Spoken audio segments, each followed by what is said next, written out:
Alright, hey everybody, so welcome to another After Ever Happy movie topic video. So today's topic video, I wanted to talk about something that has really been driving me up a wall the more that I think about it, and that is the critics' reviews for After Ever Happy.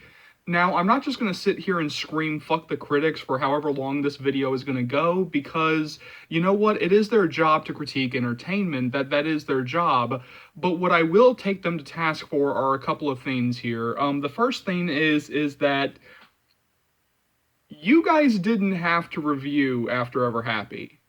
Like, they didn't send you guys screeners, they didn't give you guys critics, critic screenings for this thing, they didn't actually send you, like, the DVDs, the Blu-rays, or however you guys get screeners. You guys actually paid to go see this, and that's actually something that I have noticed with critics, is that if they actually have to, pay to go see a movie, that does not get like a critic screening, where they actually have to go and see it with us, the peasants, as they sometimes view us as, and how dare they have to go sit in actually a regular audience, going to go see these films. They tend to go a little bit harder. They tend to go a little bit harder when they have to spend their money to actually go see these films. But the other thing that I will take them to task for is that you can critique a piece of entertainment without going after the fans. And I've read now 2 reviews, of the 4 reviews that are up there, I've read now 2 reviews that take cheap shots at the fans.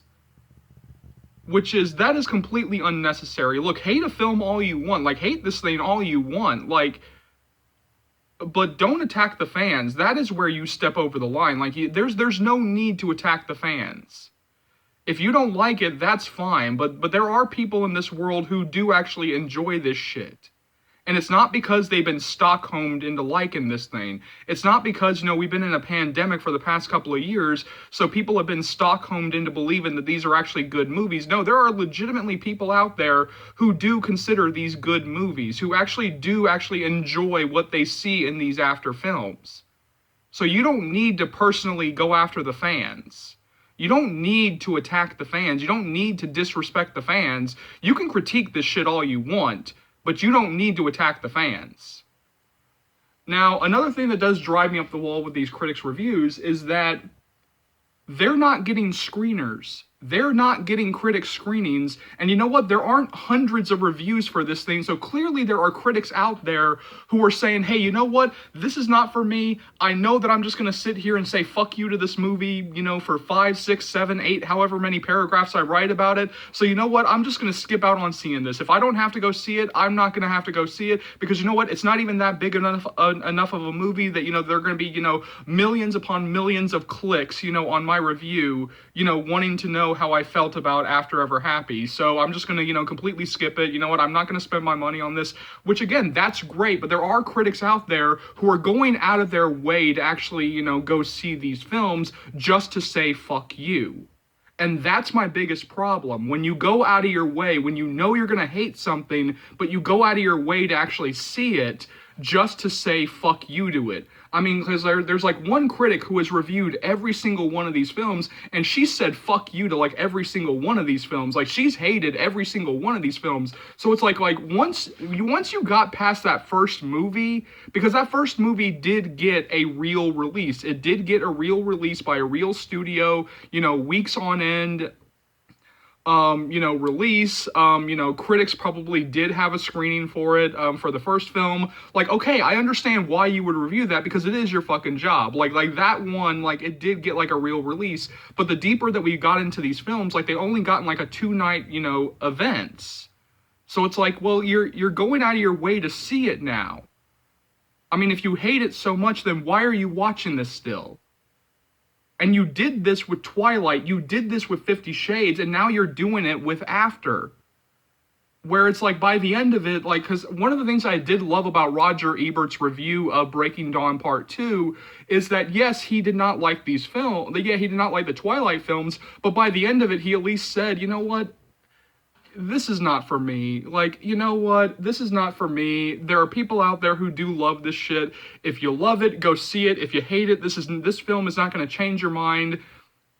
And like that's pretty much like how he started his review. Like that's pretty much like how he talked about Breaking Dawn Part 2, is that like, you know what, like at this point, you know what I'm going to say, I know what I'm going to say. If you love this film, go see it. Like this is the final film. Like go see it, go have fun with it. Go see it, go see the wrap up. But like if you hate the film, stay away from it, cuz like this is not going to change your mind. And that's why I really did love Roger Ebert's review of Breaking Dawn Part 2, is that he at least understood like, hey, don't disrespect the fans.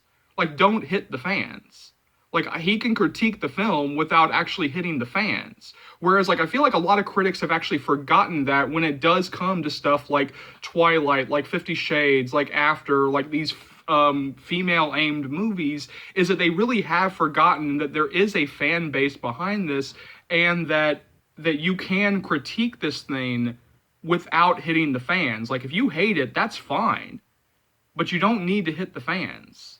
And also, if you're not getting critic screenings, like if it's not like that big of a movie, if it's only getting like a 2-night event, then you definitely don't need to review it.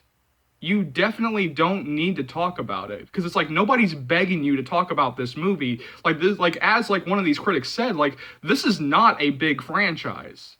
Like this is not like this huge, gigantic, franchise where it's like, like everybody in the world is talking about this thing. So it's like, well, okay, if you feel like that, then why are you sitting here reviewing it? Like, why are you sitting here talking about it? Because again, your reviews read as you're ready to say fuck you to it. And if you walk in ready to say fuck you, then why are you in there in the first place? Because now you're actually paying for it.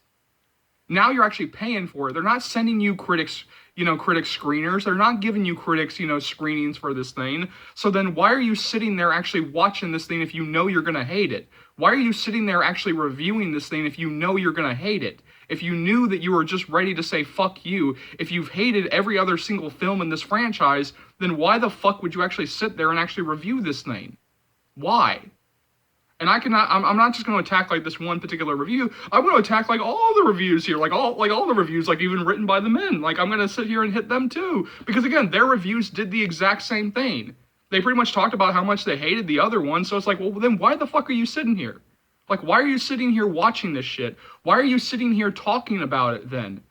If you hate it so much, then why are you doing it? Because it's like, well, you're not going to get the clicks from this thing.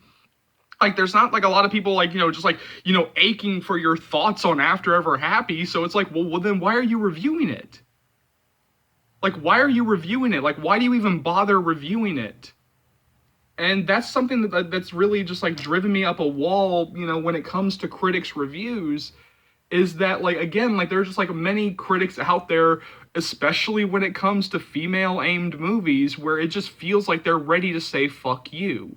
Where they went in ready to say, fuck you. Because it's like, I lost count at how many critics, took pleasure when it came to the 50 Shades movies, saying like, oh, well, when I went to buy, critics screening, the critics in there, we were having like a grand old time. Like we were sitting there like it was the comedy of the year. We were laughing at every single terrible line. We were laughing at every single cringeworthy moment. Like, and it's like, are you fucking kidding me? Because it's like right then and there, like you are admitting that you were ready to say fuck you.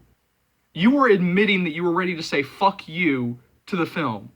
If you sat there and you were laughing throughout the entire film, then it's like, well, and you're treating it like the comedy of the year, well, then it's like, well, you're admitting that you were ready to say fuck you.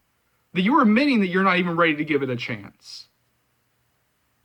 So again, and again, they're going to review After Everything. I'm pretty sure I'm going to be sitting here in a year and talking about, or even in a few months, because like I said, to the girl, sitting next to me, and, to somebody else who asked me, I do have the theory that we are going to get After Everything, sooner than we think. Probably like Valentine's Day or like February, March, like somewhere like right around that area. But yeah, I don't think we're going to have to wait like a full year for that to come out. Which there is precedent for that. For anybody who thinks that I'm just, really delusional in saying that, there is precedent for that. Because remember, New Moon and Eclipse pretty much came out months apart. New Moon came out in its normal November release, and then Eclipse came out like in the summer. So there is precedent for that for films, coming out, within months of each other. Even the 365 Days films, 2 and 3 came out this year, actually. But yeah, no, like if you don't have to review this shit, just stay home. Like just like don't even bother, because you're just ready to say fuck you.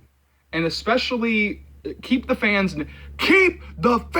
names out of your fucking mouths. Yeah, if you get that reference. But yeah, no, that's just how I feel about this. Is that, look, you can critique this shit all you want, but like, just keep the fans' names out of your mouths. Like, don't even mention the fans. Don't even reference the fans. Like, don't even think about the fans, because that's where you step over the line. Is when you actually sit there and actually think that you can actually talk shit about the fans. So jump down to the comment section below. Let me know what you think. As always, thank you so much for watching. Thank you so much for your continued love and support.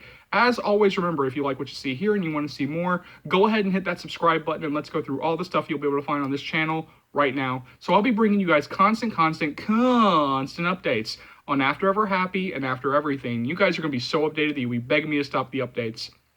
Because I was terminated for so long, there's still some stuff from after we collided that I do have to catch up on, including topic videos, and those are coming sooner rather than later. As always, remember, this channel would not be able to grow to the heights that it has without you guys, and so for that, I am eternally grateful. You know and I know there are plenty of fans out there, old and new, who have no idea, absolutely no idea that this channel exists, so please keep sharing the channel. Please keep spreading the word of Charles's movie channel, because this will easily be one of the best, if not the best, after series channels that you'll find right here on YouTube, or dare I say anywhere. So hit that subscribe button if you haven't already. Keep liking, keep subscribing, keep sharing. My name is Charles. Welcome to the After Series channel. I'll see you later, After fans, Joe fans, Hero fans. Take care, y'all. Love you.